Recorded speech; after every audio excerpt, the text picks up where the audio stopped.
ये हमारी सरकार है जिसने ज्यादा से ज्यादा बिना गारंटी दिए लोन देने की सीमा को भी बढ़ाकर। So welcome guys, card pouch channel में एक बार फिर से आप लोगों का स्वागत है। और आज की वीडियो में आप जानोगे कि बैंक ऑफ इंडिया से, यानी कि बैंक ऑफ इंडिया में अगर आप लोगों का खाता है तो बैंक ऑफ इंडिया से आप एक ऐसा लोन कैसे ले सकते हो जिससे आप कम से कम 50 लाख रुपए तक का लोन पाओ। 25 से 50 लाख के बीच में आपको लोन मिल सकता है, और वो भी सिर्फ इसलिए ताकि आप अपने बिजनेस को बढ़ा सको, आप एक बिजनेस को बना सको और उस बिजनेस को बना करके आप ज्यादा से ज्यादा लोगों को रोजगार देने का काम कर सको। जी हाँ, ये सारी बातें मैं एकदम सच कह रहा हूं। और मोदी सरकार के द्वारा जो ये PMEGP लोन निकाली गई है, उसके माध्यम से ही आप जो है सभी को, मतलब कि इस पूरे बिजनेस को जो है ऑपरेट करने के लिए, पूरे बिजनेस को बनाने के लिए एक लोन ले सकते हो, वो भी 25 से 50 लाख के बीच में। तो सवाल ये आता है कि इसको आवेदन कैसे करेंगे। तो पहले बता देता हूं कि यहाँ पे योजना कोई सी भी हो, प्रोवाइड करवाने के लिए आपको बैंकिंग या फाइनेंशियल इंस्टीट्यूशन के पास जाना ही पड़ता है, क्योंकि बैंक ही आपको पैसा देता है। तो यहाँ पे आज उस बैंक का नाम है बैंक ऑफ इंडिया। ऐसे करके हमने बहुत सारे बैंक्स के ऊपर बात की हुई है, जैसे कि आप देख सकते हो चैनल्स पे जाकर। तो इसमें भी हम जो है बैंक ऑफ इंडिया के ऊपर बात करने वाले हैं। तो जाहिर सी बात है, जिन भी व्यक्ति का खाता बैंक ऑफ इंडिया के अंदर है वो लोग पूरी इस वीडियो को ध्यान से देखें, और जिनका नहीं भी है वो भी देखिए, क्योंकि जो स्टेप्स है वो कुछ सिमिलर ही होते हैं, जो आपको चीजें को समझने में काफी ज्यादा आसानी होगी। तो वीडियो को एंड तक वॉच करना है। एंड कार्ड पाउच चैनल पे फर्स्ट टाइम आया हो तो चैनल को सब्सक्राइब करके जो है एंड वीडियो को जो है लाइक, शेयर एंड कमेंट जरूर कर देना। कमेंट में ये लिख के बताना कि आप लोग किस जगह से वीडियो को वॉच कर रहे हो। शुरू करते हैं वीडियो को, और स्टेप बाय स्टेप प्रोसेस समझेंगे, और आपको भी स्टेप बाय स्टेप चीजों को कंप्लीट करके जो है पर देखना है कि कैसे लोगों को आवेदन कर सकते हैं हम लोग बैंक ऑफ इंडिया से। तो इसके लिए बता दें कि ये हमारी वीडियो है जो कि आप लोग मोबाइल फोन पे देख रहे हैं। वीडियो के जस्ट नीचे जो है ये होता है टाइटल। टाइटल पे आप लोगों को सिंपली करना है टैप, तो आपका डिस्क्रिप्शन बॉक्स खुल जाएगा। डिस्क्रिप्शन बॉक्स के अंदर आपको मिलती है ये वेबसाइट लिंक, जिस वेबसाइट लिंक पे आप लोगों ने कर देना है। जैसे ही वेबसाइट लिंक पे आप लोग क्लिक करोगे सीधा पहुंच जाओगे loanpower.in की ऑफिशियल वेबसाइट पे। loanpower.in की साइट पे पहुंचने के बाद आप देख सकते हो कि यहाँ पे काफी सारी आपको कैटेगरीज देखने को मिल रही है। इसमें आपको MSME लोन पे क्लिक करना है। अब एक बार बता देता हूँ, यहाँ जो कैटेगरी है, कैटेगरी यहाँ पे जो है मोबाइल फोन में आपको ये कैटेगरी सामने सामने देखने को नहीं मिलेगी। इसके लिए आपको सबसे पहले 3 बार्स का ऑप्शन मिलेगा, उस 3 बार्स के ऑप्शन में क्लिक करना है, तब जाके आपको जो है कैटेगरी मिलती है। उस कैटेगरी के अंदर आपको काफी सारे यहाँ पे आपको आर्टिकल्स मिल जाएंगे। तो यहाँ पे आप देख सकते हो इसमें हमें कौन सा लोन लेना है। आपको पता है हम बैंक ऑफ इंडिया लेना चाहते हैं, बैंक ऑफ इंडिया से PMEGP लोन। तो इसके लिए आपको यहाँ पे या तो स्क्रॉल कर सकते हो, नेक्स्ट कर सकते हो, या डायरेक्टली आप लोगों को जो है यहाँ पे जाना है और यहाँ पे आपको टाइप करना है BOI-PMEGP। इतना कीवर्ड डाल के सर्च करोगे तो आपके सामने रिजल्ट आएगा कि बैंक ऑफ इंडिया से PMEGP लोन कैसे लेंगे। कंटेंट पे क्लिक करना है, आपके सामने आपका कंटेंट डिटेल में एक्सपांड हो जाएगा। कंटेंट के खुल जाने के बाद आप इस आर्टिकल को पूरा पढ़ सकते हो, क्योंकि बहुत सारे लोगों को लगता है कि यार यहाँ पे आर्टिकल पढ़ने का कोई फायदा नहीं होता। तो मैं आपको बता दूं, ये आपकी सोच एकदम गलत है। अगर आप आर्टिकल को सही से पढ़ोगे नहीं तो समझ में कैसे आएगा कि भैया लोन को आवेदन कैसे किया जाता है। और इस चीज को समझने के लिए, इस चीज को एकदम से समझने के लिए कि हाँ भाई कैसे, कौन से इंटरेस्ट रेट पे आपको लोन मिल रहा है, कब तक आपको लोन चुकाना होगा, ऑल ओवर सारी चीजों के लिए आपको इस आर्टिकल को तो पढ़ना ही पड़ेगा। और लैंग्वेज की कोई बैरियर नहीं है यार, इसको आप इसको हिंदी के अलावा और भी भाषाओं में ट्रांसलेट करके पढ़ सकते हो। इसके लिए आपको करना क्या होगा कि यहाँ पे मैं दिखा दूं, यहाँ पे आपको मिल रहा होगा विजिट का लिंक। इस विजिट के लिंक पे आप लोगों ने सिंपली कर देना है क्लिक, जो सीधा ले जाएगा आपको बैंक ऑफ इंडिया के ऑफिशियल वेब पेज पे। यहां जाने के बाद आपके सामने जो है देख सकते हो कि काफी सारे आपको लोन्स मिल रहे हैं। PM विश्वकर्मा, प्रधानमंत्री मुद्रा योजना, PMEGP, बहुत सारे। तो हमें किस में जाना है, हमें जाना है यहाँ पे PMEGP में। तो लर्न मोर के ऑप्शन पे क्लिक करना है। एग्री का यहाँ पे एक बटन आएगा, ये इसलिए बोला जा रहा है कि अब ये सीधा आपको रिडायरेक्ट करेगा बैंक ऑफ इंडिया के, सीधा रिडायरेक्ट करेगा PMEGP वेब पोर्टल पे, जो KVIC का ऑफिशियल वेब पोर्टल है। एग्री पे क्लिक करना है, जो सीधा ले जाएगा आपको MSME.gov.in के ऑफिशियल वेब पेज पे।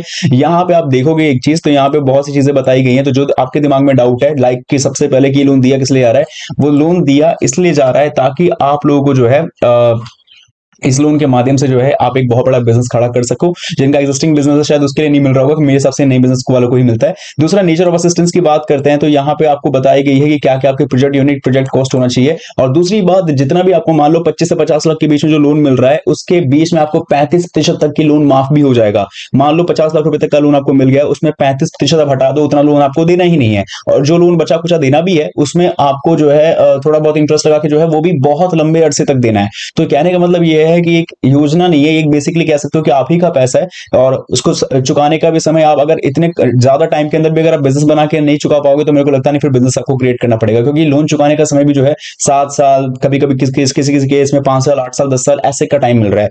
तो 2-3 सालों में तो मेरे हिसाब से बिजनेस रन कर लेना चाहिए। इसके अलावा कौन कौन अप्लाई कर सकता है, तो यहाँ पे 18 साल से ऊपर के कोई भी व्यक्ति अप्लाई कर सकता है। साथ ही में एक बात का ध्यान रखना कि आपने EDP ट्रेनिंग कंप्लीट की हो, जिसको बोलते हैं हम एंटरप्रेन्योरशिप डेवलपमेंट प्रोग्राम। अगर आपने वो कंप्लीट किया हुआ है तो मोस्टली चांसेस है कि आपको आपको ये लोन मिल जाता है। इसके बाद यहाँ पे 8 क्लास एटलीस्ट आपके पास होनी चाहिए और प्रोजेक्ट रिपोर्ट आपको अच्छे से बनाना है कि आप जो लोन ले रहे हो वो किस बिजनेस के लिए ले रहे हो। मैन्युफैक्चरिंग सेक्टर के लिए, मैन्युफैक्चरिंग सेक्टर के अंदर आप कोई काम करना चाहते हो उस बिजनेस के लिए या उस इंडस्ट्री के लिए या बिजनेस सेक्टर के लिए, वो सब चीजें आपको बतानी पड़ेगी। अप्लाई कैसे करेंगे उसके बारे में तो बता ही दूंगा, और बाकी की जानकारी जो आपको कॉन्टैक्ट्स वगैरह चाहिए वो आपको मिल जाएगा। बाकी कैटेगरी देख लो कि कौन कौन से लोगों को यहाँ पे छूट मिलती है लोन के लिए। तो देखो यहाँ पे जनरल कैटेगरी के अंदर वो सभी लोग आते हैं जो बेसिकली सिर्फ जनरल के अंदर आ रहे हैं। जैसे कि मान ले प्रोजेक्ट कॉस्ट 10% यहाँ पे बेनिफिशियरी ऑन कंट्रीब्यूशन रहेगा। बाकी रेट ऑफ सब्सिडी अर्बन वालों को 15% मिलता है और रूरल को 25%। ठीक है, यहाँ पे एरिया और लोकेशन जरूर देखना कि आप लोगों को सब्सिडी किस लोकेशन के हिसाब से मिल रहा है। वहीं पे जो स्पेशल कैटेगरी की बात आती है तो यहाँ पे जनरल को हटा दें तो SC ST OBC वाले लोग, माइनॉरिटी वाले लोग, औरतें भी, फिजिकली हैंडीकैप, एक्स सर्विसमैन, ये सभी लोग आते हैं स्पेशल कैटेगरी के अंदर। और इसके अंदर जो उनको अर्बन केस में जो अर्बन एरिया से आते हैं उनको 25% तक की जो छूट मिलती है और वहीं पे 35% तक की छूट मिलती है रूरल यानी गांव वाले इलाकों में। तो कहने का मतलब यह है कि आपको बहुत ज्यादा बेनिफिट यहां पे मिल जाता है लोन को अप्लाई करने का। अब अप्लाई कैसे करेंगे, इसका ऑनलाइन प्रोसेस यहां पे मिलेगा, लिंक मिलेगी, लिंक पे सीधा क्लिक करोगे सीधा आपको लेके जाएगा kviconline.gov.in के ऑफिशियल वेब पेज पे। यहां आने के बाद आपको अप्लाई फॉर यूनिट के ऑप्शन पे क्लिक करना है। इस फॉर्म को कंप्लीटली आपको पूरी अच्छी तरीके से भर लेना है, जिस फॉर्म के अंदर आपको बहुत सी चीजें पूछी जाएगी, जैसे कि आधार कार्ड, अगर आधार कार्ड नहीं बना है तो उसके आप EID भी यूज कर सकते हो, नेम ऑफ एप्लीकेंट, ये सब तो आप भर ही दोगे। मेन चीज दिखा देता हूं सबसे पहले। सोशल कैटेगरी में यहाँ पे आपको जो भी आप आते हो वो चूज करना है। इसके बाद अगर आपको वो डॉक्यूमेंट अपलोड करने की बारी आए तो वो भी कर देना अगर पूछे तो। इसके अलावा यहाँ पे मोबाइल नंबर डालना है, पैन कार्ड नंबर डाल दोगे। इसके बाद चीजों को कंप्लीटली करने के बाद टाइप ऑफ एक्टिविटी में जाओगे तो यहाँ पे आपको बताना है मैन्युफैक्चरिंग सर्विस ट्रेडिंग, आप किस इंडस्ट्री के लिए जो है लोन ले रहे हो, कौन सी गतिविधि यानी कौन से बिजनेस में आप इन्वॉल्व हो, इंडस्ट्री को भी चूज कर लेना है। इसके बाद ETP ट्रेनिंग के बारे में आपको चीजें अच्छे से क्लियर करनी पड़ेगी, आपने ETP ट्रेनिंग कंप्लीट की है या नहीं की है। देन आपको फर्स्ट फाइनेंशियल बैंक में यहाँ पे चूज करना होगा, तो यहाँ पे आना है आपको सिंपली बैंक ऑफ इंडिया। ठीक है, ये देख सकते हो हमारे सामने आ चुका है bank of India. Bank of India का IFS कोड बोला है, IFSC नहीं बोला, एक बात का ध्यान रखना। ब्रांच नेम डालना है, एड्रेस और डिस्ट्रिक्ट, और मान लो इसके अलावा कोई और भी दूसरे बैंक में आपका खाता है तो वो भी डाल सकते हो, लेकिन हमेशा प्राइमरी में आपका बैंक ऑफ इंडिया ही रहेगा। और सभी चीजों को कंप्लीटली यहाँ पे करने के बाद सेव एप्लीकेशन डाटा पे क्लिक करना है। देन PMEGP स्कोर कार्ड में भी आपको देखने को मिलेगा या डॉक्यूमेंट्स अपलोड करने होंगे। सब काम कंप्लीट करने के बाद आपको एक यूजर नेम और ID पासवर्ड मिलेगा, हाँ वही मिलेगा। तो आपको सिंपल तरीके से उसको सेव करके रखना है। इस पूरे फॉर्म को जो आपने भरा है उसका प्रिंट निकाल सकते हो एक फिजिकली फॉर्मेट में। जो डॉक्यूमेंट्स आपको आइडेंटिटी वाले चाहिए, आपको बिजनेस वाले चाहिए, और साथ ही में जो आपको प्रोजेक्ट रिपोर्ट है जिसके लिए आप लोन ले रहे हो वो सबको इकट्ठा करना है। और बैंक ऑफ इंडिया के ब्रांच पर आप एक बार विजिट जरूर कर सकते हो। तो ये चीजें हैं, कुछ प्रोसेस है जिसके माध्यम से हम लोग कैसे आवेदन करेंगे इसके बारे में हमने जाना है। बाकी कोई भी डाउट हो तो कमेंट्स में लिख के बताना, या फिर आप बैंक ऑफ इंडिया के ब्रांच में विजिट करोगे तो बाकी ये कंसर्न आपके वही लोग सॉल्व कर देंगे। तो आशा करते हैं आपको वीडियो समझ में आई हो, कोई भी डाउट नहीं है। बाकी मैं मिलूंगा अगली वीडियो में।